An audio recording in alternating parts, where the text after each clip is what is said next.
Ya, PLN Distribusi Bali menyatakan Kabupaten Bangli dan Karangasem memiliki rasio elektrifikasi paling rendah di Bali. Untuk itu pada tahun 2018, PLN akan memperluas jaringan sampai pelosok desa agar semua masyarakat bisa memanfaatkan listrik.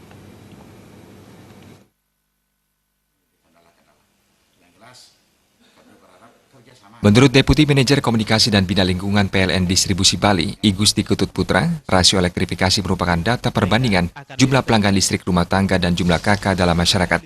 Berdasarkan data terakhir 2017, rasio elektrifikasi di Bali baru mencapai 96,68%. Di Bali jumlah masyarakat yang sudah menikmati aliran listrik baru mencapai 1.079.749 keluarga.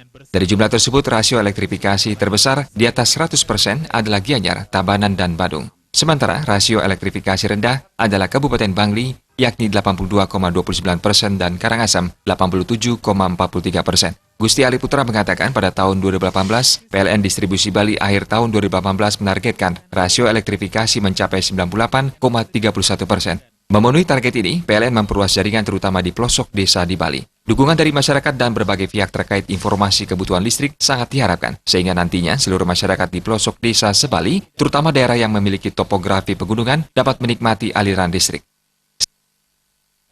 Terkait dengan rasio elektrifikasi, sekali lagi bahwa data yang ada yang kita pakai formulanya untuk menghitung rasio elektrifikasi ini adalah hasil dari BPS ya, tahun 2010, kemudian kita asumsikan pertumbuhannya setiap tahun. Nah, kemudian kemarin kami sudah bekerja sama dengan PLN Distribusi Bali, bekerja sama dengan Universitas Udayana untuk mendata kembali masyarakat secara langsung mana-mana memang masyarakat yang belum mempunyai listrik ataupun yang sudah mempunyai listrik. Yang kedua, memang secara geografis mungkin mereka tinggalnya di bukit, tapi jumlahnya pelanggan cuma satu orang atau dua kakak, kan tidak efisien lah kami membangun, tapi untuk melayani hanya satu pelanggan yang cukup puluhan kilo ya yang kita layani. Nah, itu yang jadi kendala-kendala. Yang jelas kami berharap kerjasama PLN, masyarakat dengan PLN, sehingga nanti semua bisa terlistriki dengan.